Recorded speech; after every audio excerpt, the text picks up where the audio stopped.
I am your teacher Abdurrahman Kesan. Today I came back with new lesson.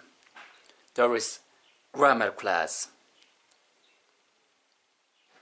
In our previous class we have seen the simple present tense, but today we are going to see the present perfect tense, which is under the simple tense.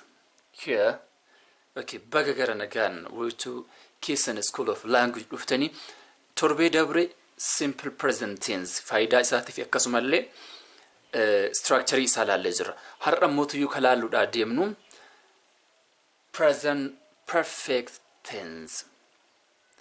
Simple present tense jala jira jechuun kunillee simple present tense present perfect tense qaba present continuous tense qaba jechuudha. Kanaaf warra kalaallu the present perfect tense. What the present perfect tense and how do we use the present perfect tense, and when we use the present perfect tense, and what is the structure of the present perfect tense? Let us see one by one. Okay, barreeffamni asirratti ilaaltan tun baay'ee xinnoo fakkaachuu dandeessa. Garuu tuyyuu qabiyyeen isii hedduu jabaadha jechuudha. Namni sirnaan viidiyoo kana hordofee present perfect tense akka gaarii hubata jedheeti yaada. Video mulu dhageeffannaan jechuudha. Barreeffamni xinnaadha garuu ergaan inni dabarsu guddaadha jechuudha. Now, let us begin. First, write the present perfect tense. Present perfect tense jechuun maal jechuudha? Akkasumallee present perfect tense yeroo kam itti fayyadamna jennee haa ilaallu jechuudha. Here, present perfect tense jechuun fakkeenyaaf present jechuun ammeena jennee barannee jirra jechuudha. Present perfect tense inna amma ta'e present perfect tense perfect kan xinnoo isii darbe garuu tuyyuu ammatti mootii walitti dhufeenna kan qabu hidhata wanta ammaatiin kan qabu jechuudha. Present perfect tense fakkeenyaa fi formula isaa gulaalle isinii galaa jechuudha. Okay, here the first form. Write the form of present perfect tense. Okay, let us see. Here, subject. They told us, I have told you in our previous class. Here, subject jechuun abbaa dhimmicha sana raawwatu jechuun abbaa dhimmicha plus had or have plus verb 3. Okay, you have to memorize this, the first one. Okay, you have to rehearse it. Okay, subject plus had or have plus V3 or verb 3. Okay, here, if you memorize this formula of the present perfect tense, then the rest is easy. Okay, want to have it salphaadha jechuun yoo formula isaa kana qabatte tokko faasa jalqabarratti jechuun. Here, subject abbaa dhimmicha raawwatu has yeroo kam ta'a ka jedhu ilaalla jechuun, or have or verb 3. Okay, kan matatti qabachuudha formula isaati kun bakka kana qabadda. What they use this of present perfect tense? Faayidaan isaatiyyuu maalidha? Faayidaan isaa yoom itti fayyadamna, akkamitti fayyadamna, maalidhaaf dhimma itti baanaa jechuudha. Okay, use this faayidaa isaa jalatti kan laallu. Here, to express an action which began in the past, it is still continuing up to the time of speaking. Okay, here let me repeat it. To express an action gocha which began in the past. Gocha darbeenna keessa jalqabame and it is still continuing up to the time of speaking.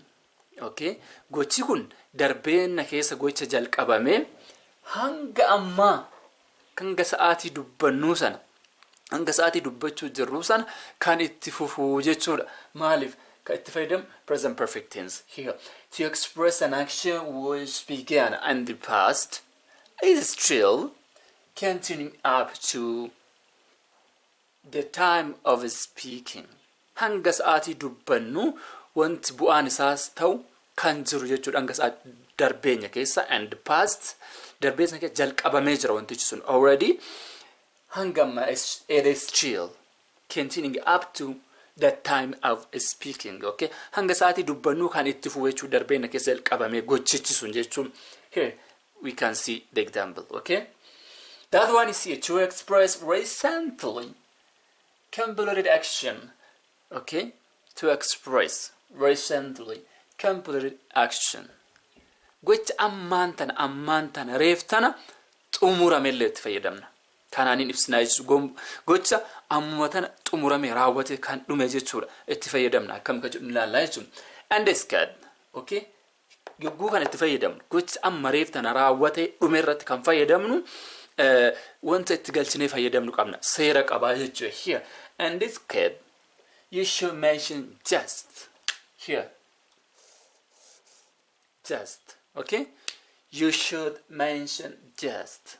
Justy keessatti fayyadamuu qabda jechuudha. Justy waliin fayyadamuu qabda. Gochichi sun amma reeftan amma sa'a kana wanta dhume wanna ta'eef justy fayyadamuun dirqamaa jechuudha. Should. Okay, fayyadamuu qabda to express a recent completed action. And this case you should mention just to express recent, to make it a recent action. Okay, completed action, recent completed action. Here the third one is here. The present perfect tense is used for completed actions whose effect continues up to the time of speaking. As it is used for completed actions. Gochoota raawwatanii xumuraman garuu tuyyuu burn with whose effect bu'aan isa effectin isa whose effect continues up to the time of speaking. Okay, bu'aan isaa mootuyyuu hanga sa'aatii dubbannuu sana yoo jiraate we can use present perfect tense. Okay, here let us see examples. Fakkeenyota halaallu jechuudha. Fakkeenya kanarratti isinii ifa ta'aa deema. Fakkeenyaaf mee fakkeenya tokkoffaadha halaallu. To express an action which began in the past darbeenna keessa and is still continuing up to the time of speaking. Hanga sa'aatii dubbannuu kana jiraachuu isaa gochichi sun past keessa ta'e hanga sa'aatii dubbannuu raawwatamaa jiraachuu yookaan ta'aa jiraachuu isaa fakkeenya isaa laallaa jechuudha. Here the first example kan kana jechuudha. Fakkeenya kanaati kun. Here I have lived in Addis Ababa for 3 years. Okay, I have lived in Addis Ababa for 3 years. Okay, here now let us see the structure first. Subject. Where is subject? Which one is subject? Here I ate the subject. Abbaa dhimmicha raawwatu sana wanta ta'eef ishii subject jedhama kunam. I subject has or have jennee subject plus has or have jennee jirra miti. Here I wanna ta'eef subjectiin kun maal fudhata? Have fudhata jechuudha. Okay, have fudhata. Warri have fudhatan kan akka I, you, they, we, etc. Have fudhata. I have lived in Addis Ababa for 3 years. Okay, here I have lived.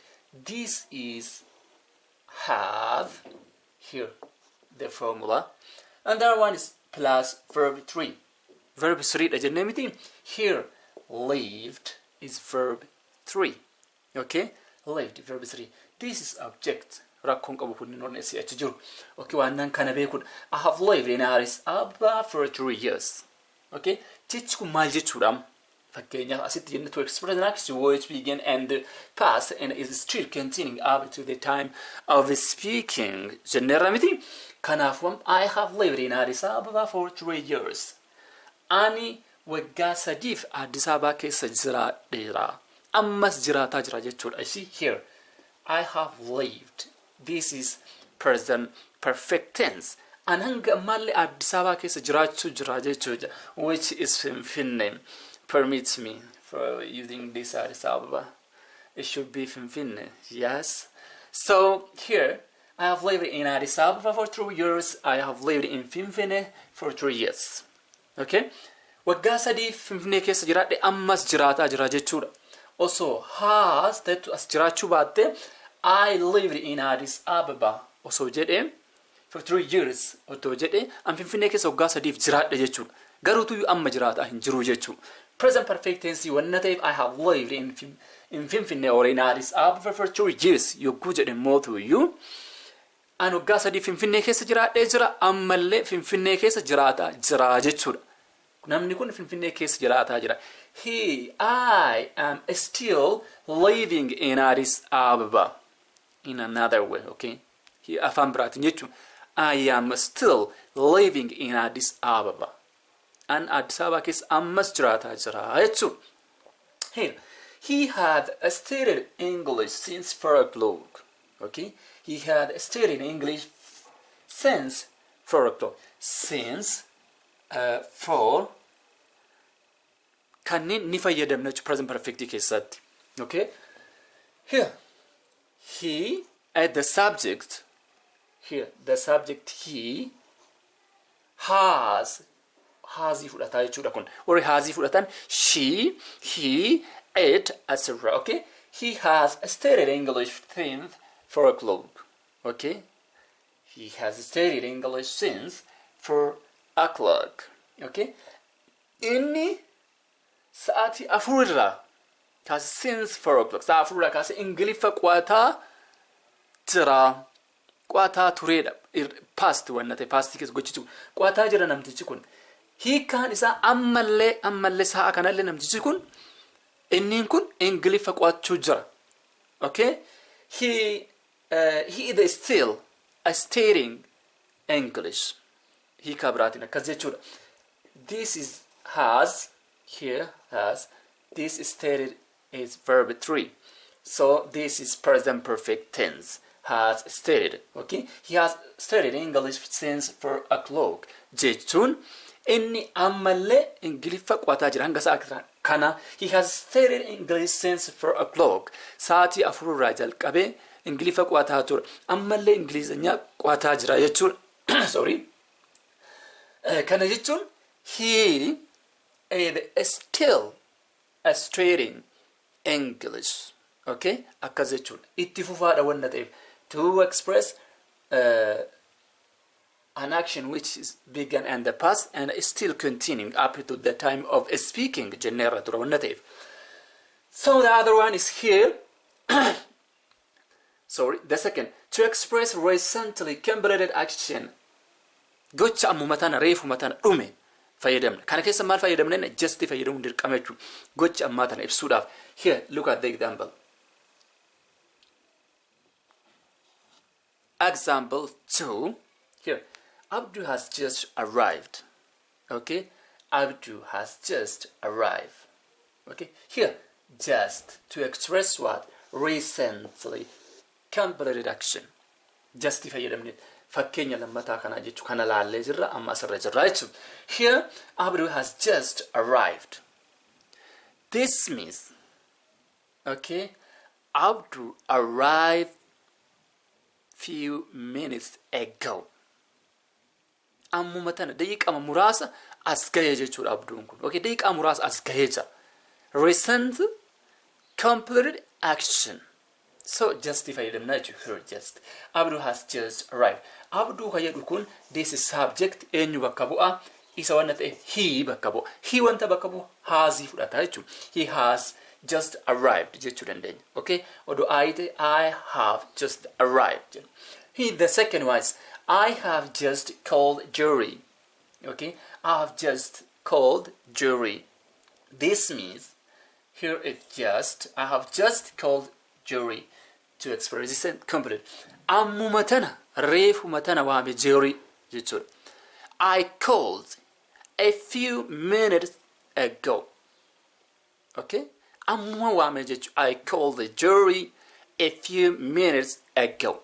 Jerry sa'aati mareefuma daqiiqama muraasa tana dur waame jechuudha. Completed action. Okay? Waame. I have just completed action. This is verb 3 called this have ed form This is the subject, present perfect tense, with just to express recent completed action. Okay, here the last one here used to for completed action whose effect as laalu qabdan waan nama iddoo kana whose effect bu'aan isaa kan hanga amma mul'atu jechuudha. Kan hanga amma itti fufu bu'aan isaa kan mul'atu darbeenya keessa ta'e gochichi bu'aan isaa mootuyyuu hanga sa'aatii dubbannuu kan ta'e ibsuudhaaf nu gargaara present perfect tense here. Okay, the first one is I have eaten my lunch. Okay, here I have eaten my lunch. This have because of he. I had took have eaten at verb 3. Eaten jechuun verb 3 dha. Eat, ate, eaten verb 3. My lunch. Okay, and laaqana koo nyaadhee jira. Nyaadhee jira. Maal jenne used for completed action whose effect continues up to the time of speaking. Jennee jirra jechuudha iddoo kanatti hanga sa'aatii dubbannu bu'aan isaa kan itti fufu yoo ta'e present perfect tense fayyadamna jechuudha. Kanaafuu amma maal jedha asirratti I have eaten my lunch. Okay, I have eaten my lunch. I have eaten my lunch. Okay, nyaata laaqana kiyya nyaadhee jira yoo jenne fakkeenyaaf laaqana kiyya nyaadhee jira yogguu jennu maal jechuu ibsa fakkaata himni kun guutuun. Okay, an quufee jira jechuun I am satisfied. I don't need any more food jechuudha. Okay, nyaadhee misaa kiyya nyaadhee I mean that laaqana kiyya nyaadhee jira quufee jira nyaata biraa hin barbaadu jechuudha. Maal bu'aan isaa ma whose effect kenna bu'aan isaa maalidha? Quufuu isaa sana jechuudha. Quufuu isaa sana. Okay, nyaatee jira wanta ta'eef kan nyaate sun isa quubseera nyaata biraa wanta barbaanneef kunoo bu'aan isaa argame jechuudha. Quufuu isaa kanatu bu'aa isaati. Kanaafuu I've eaten my lunch. Kanaaf jenna jechuudha. The other one is she has cut her finger with a knife. Okay, she has cut her finger with a knife. Isheen albeedhaan harka of murteerti. Already of murtee jirti. Erga harka of murtee bu'aan maaltu argamare? Sababni of muruu isiiti bu'aanoo of murtee jirti. She had cut her finger with a knife. Ableedhaan isheen harka of murteerti. Okay, whose effect jennee jira. Kanaafuu bu'aan maalidha? Erga harka of murtee wanti ta'u maalidha? Ni dhiigaa mire? Okay, her finger is bleeding now. Okay, her finger is bleeding now. Harki ishii dhiigaa jira amma. Erga of murtee of muruun darbeera. Already of murtee jirti. Erga of murtee booda mootuyyuu harkin dhiigaa mire? Dhiigni sun let's call it whose effect. Okay, whose effect continues up to the time of speaking. Bu'aan isaa hanga sa'aatii dubbannuu kana yoo itti fufu taate kanaaf fayyadamna jechuudha. Of murtee jirti wanna ta'eef amma dhiigaa jira. Dhiigatu dhiiga kana jechuudha. Dhiigaa wanta jiruuf here. She has cut her finger with a knife. Isheen harka abaleedhaan of murtee jirti. Of murtee past darbeewwan muruun isii kun amma of muraan jirtu. Murtee jirti already. Ka amma mul'ataa jiru dhiiguu harka isii kana. Okay? Okay.